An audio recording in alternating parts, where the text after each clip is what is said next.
नमस्कार, आप देख रहे हैं न्यूज 24। आपके साथ मैं हूं रवि ठाकुर।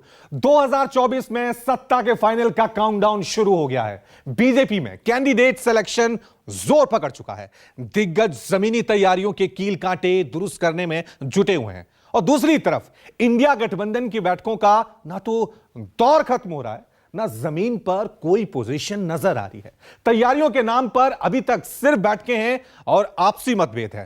लेकिन पिछले 30 दिनों में जिस तरह से देश के कई राज्यों में सियासी बवाल मचा, उससे साफ है कि 2024 में विपक्ष के इंडिया गठबंधन की राहें आसान नहीं है। चाहे बिहार हो या बंगाल, पंजाब हो या फिर झारखंड, उत्तर भारत के राज्यों में सहयोगी दलों के बीच सीट बंटवारे को लेकर चुनौती खुलकर सामने आ रही है।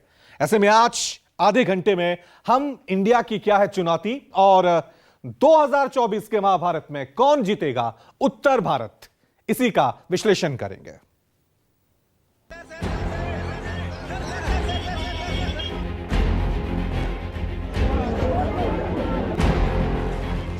লড়তে যদি পারে বিজেপি के কেউ, বাংলা পারে, তৃণমূল কংগ্রেস পারে। मेरी सबसे बड़ी संपत्ति, मेरी सबसे बड़ी ताकत मेरी ईमानदारी है। झूठे आरोप लगा के, फर्जी संबंध भेज के ये मुझे बदनाम करना चाहते हैं। अपने आप को ढोल बजा रहे हैं 400 आएंगे पार। अब आप इस बार 100 भी पार नहीं कर सकेंगे। 2024 लोकसभा चुनाव की घड़ी जैसे जैसे करीब आ रही, इंडिया गठबंधन की गांठ ढीली पड़ती जा रही। कहीं ईडी के छापे से विपक्षी पार्टियों की क्राइम कुंडली खोली जा रही है, तो कहीं गठबंधन में नाराजगी की बात सामने आ रही। पिछला एक महीना इंडिया गठबंधन के लिए किसी बुरे सपने से कम नहीं। पहले पश्चिम बंगाल में ममता बनर्जी ने अकेले चुनाव लड़ने का ऐलान किया, तो वहीं बिहार में इंडिया गठबंधन के सूत्रधार रहे नीतीश ने पाला बदलकर एनडीए का दामन थाम लिया। झारखंड में ईडी के छापे के बाद हेमंत सोरेन को जेल हो गई, साथ ही उन्हें सीएम पद से इस्तीफा देना पड़ा, जिसके बाद भले ही चंपई सोरेन ने सीएम पद की शपथ ले ली, लेकिन फ्लोर टेस्ट से पहले झारखंड में सियासी खेला होने का डर कायम है। वहीं दिल्ली में भी इंडिया अलायंस के लिए अच्छी खबर नहीं है, क्योंकि केजरीवाल को ईडी ने 5वां समन भेज दिया, लेकिन वो पेश नहीं हुए। ऐसे में उन पर भी गिरफ्तारी की तलवार लटक रही है, यानी उत्तर भारत में इंडिया गठबंधन की ताकत को करारा झटका लगा। –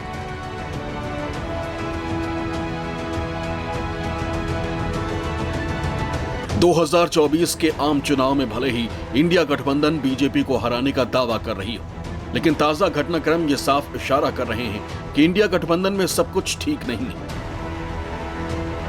कहीं सीट शेयरिंग को लेकर नाराजगी है, तो कहीं सत्ता विपक्ष के हाथ से खिसक चुकी है। ऐसे में एक बार फिर उत्तर भारत के राज्यों में इंडिया गठबंधन को नए रास्ते तलाशने पड़ रहे हैं। झारखंड में ईडी की कार्रवाई के बाद अगला नंबर दिल्ली का है, जहां केजरीवाल को ईडी ने 5वां समन भेज दिया, लेकिन वो लगातार इस समन को गैर कानूनी करार दे रहे हैं। साथ ही कह रहे हैं, अभी कुछ दिनों पहले ही केजरीवाल ने कहा था कि बीजेपी सरकारी एजेंसियों का गलत इस्तेमाल कर रही है और जानबूझकर लोकसभा चुनाव से पहले मुझ पर ईडी के माध्यम से दबाव बनाने की कोशिश कर रही है, ताकि मैं गिरफ्तार हो जाऊं और लोकसभा में प्रचार ना कर सकूं। साथ ही वो बार बार खुद के ईमानदार होने की बात कह रहे हैं। इस जांच को चलते 2 साल हो गए। अभी ठीक लोकसभा चुनाव के पहले मुझे क्यों बुलाया जा रहा है? पहले क्यों नहीं बुलाया? सीबीआई ने मेरे को 8 महीने पहले बुलाया था, मैं सीबीआई में गया था, उनके सारे जवाब भी दिए थे। लेकिन अब ये लोग ठीक लोकसभा चुनाव के 2 महीने पहले मुझे बुला रहे हैं, तो बीजेपी का मकसद कोई पूछताछ करना थोड़ी है। इनका मकसद है पूछताछ के बहाने केजरीवाल को बुला लो और उसे गिरफ्तार कर लो, ताकि मैं लोकसभा चुनाव में प्रचार ना कर पाऊं। मेरी सबसे बड़ी संपत्ति, मेरी सबसे बड़ी ताकत मेरी ईमानदारी है। झूठे आरोप लगा के, फर्जी संबंध भेज के ये मुझे बदनाम करना चाहते हैं। उधर आरपीआई अध्यक्ष रामदास अठावले ने कहा कि अगर केजरीवाल ने कोई गलती नहीं की तो वो ईडी की जांच से घबरा क्यों रहे हैं। उन्हें ईडी के सामने पेश होना चाहिए और इस तरह ईडी के संबंध को गैर कानूनी बताना ठीक नहीं। ये जो ईडी का नोटिस होता है उसको इलीगल बोलना ठीक नहीं है। जो एजेंसियां है, एजेंसियों को उनकी जिम्मेदारी दे दी है, और जब कोई ऐसी जानकारी उनको मिलती है तो चाहे कोई भी बड़ा आदमी हो, छोटा आदमी हो, उनको इंक्वायरी बुलाते हैं। तो अगर उसमें केजरीवाल जी की गलती नहीं होगी तो उन्होंने वहां जाकर ईडी के सामने जाना चाहिए। सिर्फ इतना ही नहीं, बल्कि लोकसभा चुनाव जैसे जैसे नजदीक आ रहे हैं, सीट शेयरिंग पर रार बढ़ रही है। कांग्रेस नेता राहुल गांधी न्याय यात्रा पर हैं। वहीं सीट बंटवारे को लेकर INDIA गठबंधन बिखरता नजर आ रहा है। क्षेत्रीय दल कांग्रेस को खास तवज्जो नहीं दे रहे। ऐसे में सवाल यह है कि क्या 2024 में इंडिया गठबंधन मोदी के विजय रथ को रोकेगा कैसे? এখনো হিম্মত করে বলি, লড়তে যদি পারে বিজেপিকে কেউ, বাংলা পারে, তৃণমূল কংগ্রেস পারে। কংগ্রেস তুমি তো একা পারবে না, তুমি 40টা সিট পাবে কিনা আমরা জানি না। সারা ভারত 300টা সিট লড়ে। আজ তোমাদের এত অহংকার, এত অলংকার। আমি নাই বা কিছু চাইলাম, তাও আমি বলেছিলাম 2টো সিট তোমাদের দেবো, তোমাদের জিতিয়েও দেবো। বললো হবে না। আমি বললাম কটা চাই? 42টা। আচ্ছা 42টাই নিয়ে নাও। রিজেক্টেড। তারপর থেকে আমার সাথে আর কোনো সম্পর্ক নেই, কথাও হয়নি। 2024 के लोकसभा चुनाव में विपक्षी पार्टियों ने बीजेपी के एनडीए गठबंधन को चुनौती देने के लिए इंडिया अलायंस बनाया। दावा किया कि 24 के रण में मोदी के विजय रथ को रोक देंगे। लेकिन पहले बंगाल, फिर बिहार और अब झारखंड में गठबंधन अगर मगर की स्थिति में आ गया है। कहीं सहयोगी ने एकला चलो का नारा दिया, तो कहीं किसी ने पाला बदल लिया, तो कहीं सहयोगी पार्टियों के लीडर पर भ्रष्टाचार के आरोप लगने के बाद गिरफ्तारी हो गई है। वहीं यूपी, एमपी समेत कई राज्यों में विपक्षी दलों के बीच सब कुछ ठीक नहीं चल रहा है। ऐसे में इंडिया गठबंधन की राहें आसान नजर नहीं आती हैं। आखिर क्यों राहें आसान नहीं है, चलिए वो जान लेते हैं। सबसे पहले बात कर लेते हैं यूपी की। यहां पर अखिलेश यादव ने सीमा रेखा खींची थी। जी हां, उत्तर प्रदेश में विपक्षी गठबंधन इंडिया में सब कुछ ठीक नहीं चल रहा है। सपा अध्यक्ष अखिलेश यादव ने कांग्रेस के साथ 11 सीटों पर गठबंधन की सोशल मीडिया पर एक तरफा घोषणा कर दी। इसे लेकर कांग्रेस की प्रदेश इकाई में अंदर खाने नाराजगी है कि इतनी सीटों से वो संतुष्ट नहीं है। कांग्रेस 21 सीटों से कम पर राजी नहीं है। वहीं बसपा मुखिया मायावती पहले ही एनडीए, जी हां, एनडीए और इंडिया दोनों गठबंधन से अलग चुनाव लड़ने का ऐलान कर चुकी हैं। ऐसे में एनडीए के खिलाफ विपक्ष के साझा उम्मीदवार उतारने की रणनीति को झटका लगा है और अखिलेश की घोषणा और आपसी तालमेल की कमी यूपी में इंडिया के लिए सबसे बड़ी चुनौती बनी हुई है। चलिए अब पश्चिम बंगाल की बात कर लेते हैं। जी हां, बंगाल में ममता का एकला चलो रे का राग, यह आपने खबरें सुनी होंगी कि बंगाल के मुख्यमंत्री और तृणमूल सुप्रीमो ममता बनर्जी ने घोषणा कर दी है कि वो अकेले ही चुनाव लड़ेंगी। कांग्रेस की ओर से उन्हें मनाने की कोशिशें अब भी हो रही हैं, लेकिन ममता मानने को तैयार नहीं है। खबर आई कि कांग्रेस अध्यक्ष मल्लिकार्जुन खड़गे ने ममता से बातचीत की है, लेकिन ममता ने कोई बात होने से, कोई समझौता होने से इनकार कर दिया है। कांग्रेस को 2 सीटें ममता दे रही है, लेकिन कांग्रेस कम से कम 7 से 10 सीटों की मांग कर रही है। ऐसे में बंगाल में भी इंडिया गठबंधन का मामला अटका हुआ ही नजर आ रहा है। और अब बात करते हैं बिहार की, जहां थोड़े दिन पहले किस तरह से हंगामा हुआ था। बिहार में नीतीश के पाला बदलने से खतरा। नीतीश ने पाला बदल लिया है, आपको सबको मालूम है। इंडिया गठबंधन के सूत्रधार रहे नीतीश कुमार, अब गठबंधन से अलग हो गए हैं। विपक्ष की एकता के लिए यह बड़ा झटका है। महागठबंधन से जेडीयू के अलग हो जाने से आम लोगों के बीच इंडिया गठबंधन की एकजुटता को लेकर संशय गहरा गया है। इसका असर चुनाव पर भी पड़ेगा। और अभी जो हम जिस राज्य की बात करेंगे, झारखंड, जहां अभी भी सियासी बवाल मचा हुआ है। हालांकि आज चंपई सोरेन ने मुख्यमंत्री पद की शपथ ले ली है। झारखंड में सीटों पर खींचतान लेकिन वहां पर शुरू हो गई है। जी हां, हेमंत सोरेन की गिरफ्तारी के बाद भले ही चंपई सोरेन ने सीएम की शपथ ले ली है, लेकिन अभी भी फ्लोर टेस्ट बाकी है। ऐसे में सरकार बनने को लेकर संशय की स्थिति अब भी बरकरार है। हालांकि इंडिया गठबंधन यहां एकजुट होने का दावा कर रहा है, लेकिन सीट शेयरिंग को लेकर यहां भी पेच फंसा है। राज्य की कुल 14 लोकसभा सीटों में कांग्रेस ने 10 पर दावेदारी की है। वहीं जेएमएम ने कहा है कि वो 7 से कम सीटों पर समझौता करने को तैयार ही नहीं है। राजद और वाम दलों ने 2-2 सीटों पर दावा ठोका है। फिलहाल सीटों को लेकर इन दलों में सहमति बनती हुई नहीं नजर आ रही है। अब बात कर लेते हैं पंजाब की। जी हां, पंजाब में नहीं बन पा रही है आप और कांग्रेस में गठबंधन। यह बड़ा अहम राज्य था पंजाब, क्योंकि यहां पर आम आदमी पार्टी और कांग्रेस क्या समझौता करते हैं इस पर सबकी निगाह टिकी हुई थी। इंडिया गठबंधन के घटक दल आम आदमी पार्टी, कांग्रेस, गठबंधन पंजाब में बिल्कुल भी नहीं हो पा रहा है। इसका मुख्य कारण पंजाब कांग्रेस का विरोध है। पंजाब कांग्रेस के नेताओं को लगता है कि अगर सत्तारूढ़ आप के साथ गठबंधन होता है तो उनका जमीनी आधार ही खत्म हो जाएगा। कारण पंजाब में कांग्रेस को विपक्ष का दर्जा प्राप्त है, तो आम आदमी पार्टी की सरकार है। वहीं भगवंत मान भी कह चुके हैं कि वो पंजाब की 13 लोकसभा सीटों पर चुनाव लड़ेंगे। ऐसे में पंजाब में भी इंडिया गठबंधन की स्थिति अधर में लटकी हुई नजर आ रही है। अब जो पड़ोसी राज्य हरियाणा, उसकी बात कर लेते हैं। हरियाणा में स्वार्थ की भेंट चढ़ी कथित एकजुटता। जी हां, हरियाणा में हालांकि इसी साल विधानसभा चुनाव भी होने हैं, तो एकजुटता वहां भी खतरे में मंडरा रही है। हरियाणा की 10 लोकसभा सीटों के बंटवारे को लेकर कांग्रेस और आम आदमी पार्टी में जबरदस्त अंतर्विरोध की स्थिति है।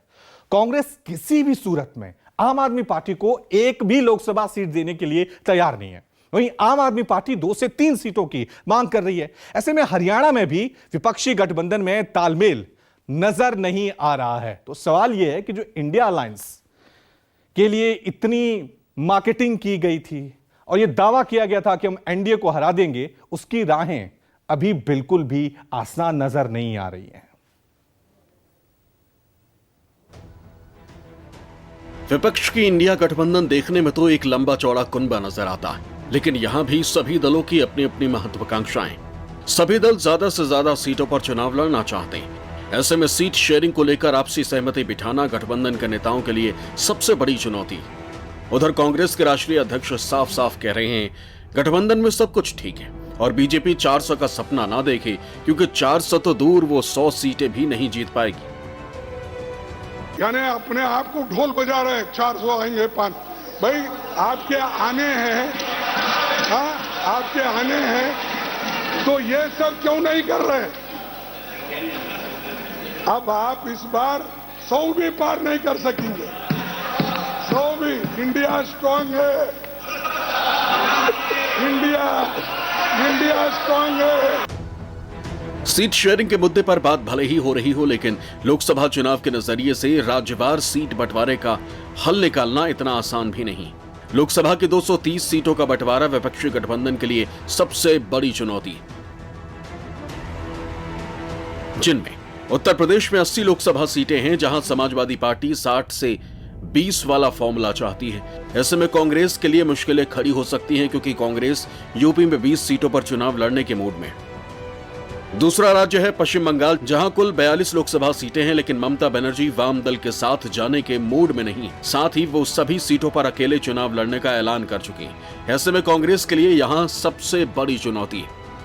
तीसरा राज्य बिहार है, जहां 40 सीटों पर सस्पेंस बरकरार है, क्योंकि नीतीश के पाला बदलने से अब बिहार में सीट का समीकरण बिठाना गठबंधन के लिए सबसे बड़ी चुनौती है। चौथा राज्य है महाराष्ट्र का, जहां कुल 48 लोकसभा सीटें हैं, लेकिन शिवसेना उद्धव गुट 23 सीटों पर लड़ना चाहती है, तो वहीं कांग्रेस और एनसीपी इतने सीटें देने को तैयार नहीं।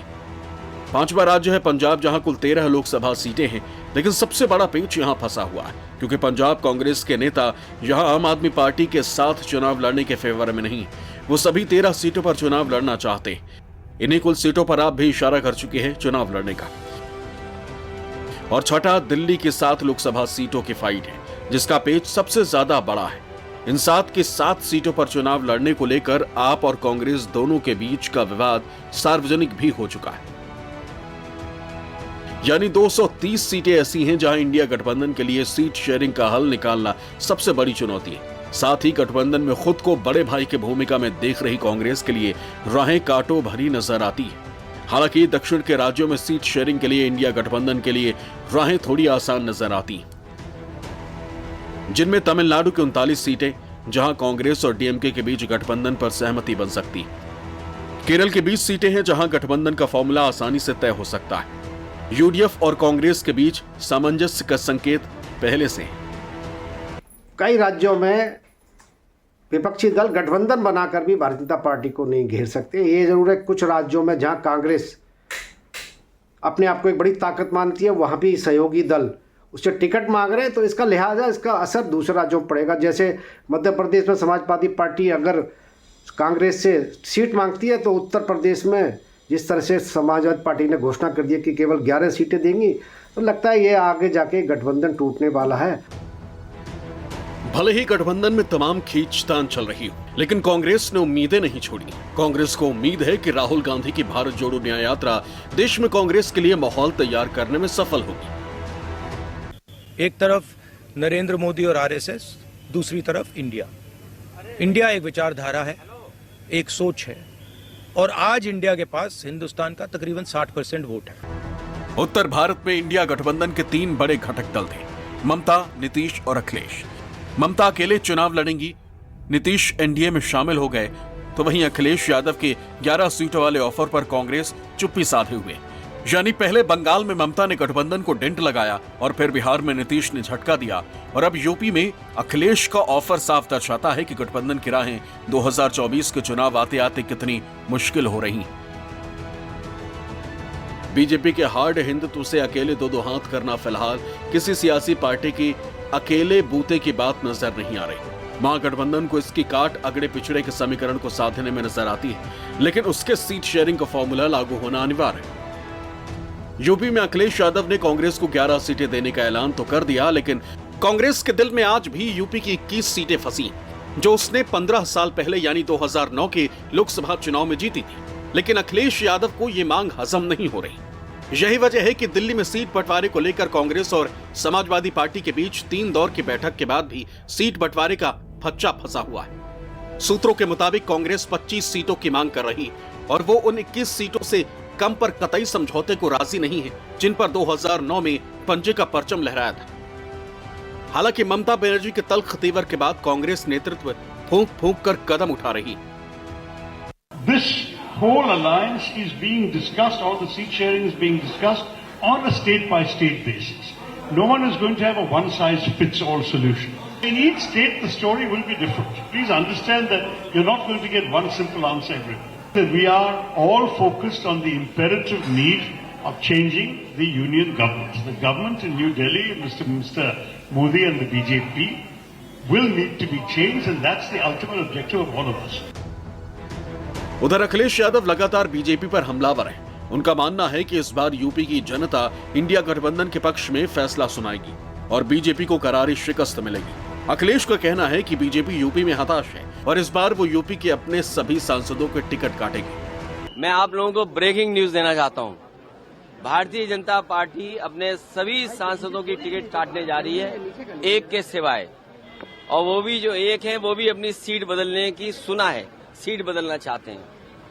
तो ये समाजवादी पार्टी जीत के लिए आगे बढ़ रही है और हमें उम्मीद है कि पीडीए ही एनडीए को हराएगा। लेकिन सवाल ये है कि आखिर ये सीट शेयरिंग का मुद्दा सुलझेगा कैसे? तो चलिए आपको इसका पूरा सियासी गणित समझाते हैं। पहला फॉर्मूला है जीती हुई सीट्स पर संबंधित पार्टियों की दावेदारी मजबूत मानी जाए, यानी देश के जिन लोकसभा सीटों पर जिस पार्टी ने जीत दर्ज की है उस सीट पर उसी पार्टी के उम्मीदवार को लड़ाया जाए। 2014 में जीतकर 2019 में हारने वाले उम्मीदवारों को भी उन सीटों पर तरजीह दी जाए। सीट सिलेक्शन का पहला फॉर्मूला जिताऊ कैंडिडेट ही है। दूसरा फॉर्मूला है त्याग, यानी हर राज्य में लीडिंग पार्टी को कुछ सीटों पर कॉम्प्रोमाइज करना होगा, यानी उन्हें अपने सहयोगी दलों को तरजीह देनी होगी। तीसरा फॉर्मूला होगा विधानसभा चुनाव और लोकसभा चुनाव का डेटा। महाराष्ट्र, उत्तर प्रदेश, दिल्ली, पंजाब, बिहार, पश्चिम बंगाल और केरल में सीट बंटवारे को लेकर यह फॉर्मूला अपनाया जा सकता है। इसका मतलब यह हुआ कि जिस पार्टी का जिन राज्यों में जैसा प्रदर्शन रहा उस हिसाब से सीट वितरण किया जाए, जिसमें दोनों चुनाव के डेटा का सहारा लिया जा सकता है। अगर त्याग, समर्पण और एकजुटता के साथ इस फॉर्मूले के साथ विपक्ष का इंडिया गठबंधन चुनावी मैदान में उतरता है तो फिर एनडीए की राह 2024 में मुश्किल हो सकती है। राहुल एक शख्सियत है जो अपने आप में परिवर्तन का वाहक बन रहा है, तो ये राह ज़्यादा दिक्कत नहीं देगी। मेरा ख्याल है कि जब तक न्याय यात्रा समाप्त होगी उससे पहले ये लगभग तय हो जाएगा कि कैसे कहाँ कौन कैसे लड़ेगा। ये जो अपनी तरफ से देने का सिलसिला रहा है कि अखिलेश यूपी में कह रहे हैं कि हम इतनी सीट दे देंगे या ममता कह रही है कि 2 सीट दे देंगे, ये प्रैक्टिकल बातें नहीं है। विपक्षी गठबंधन इंडिया के लिए 2024 किसी अग्नि परीक्षा से कम नहीं। ऐसे में सीट शेयरिंग में हो रही देरी और लगातार पार्टियों के बीच होते कम्युनिकेशन गैप की वजह से इंडिया गठबंधन पर लगातार संकट के बादल घिरते जा रहे हैं। ऐसे में देखना दिलचस्प होगा कि 2024 के रण में इंडिया गठबंधन की राहें आसान होती हैं या फिर गठबंधन का माला टूटकर बिखर जाता है। Bureau report, news 24।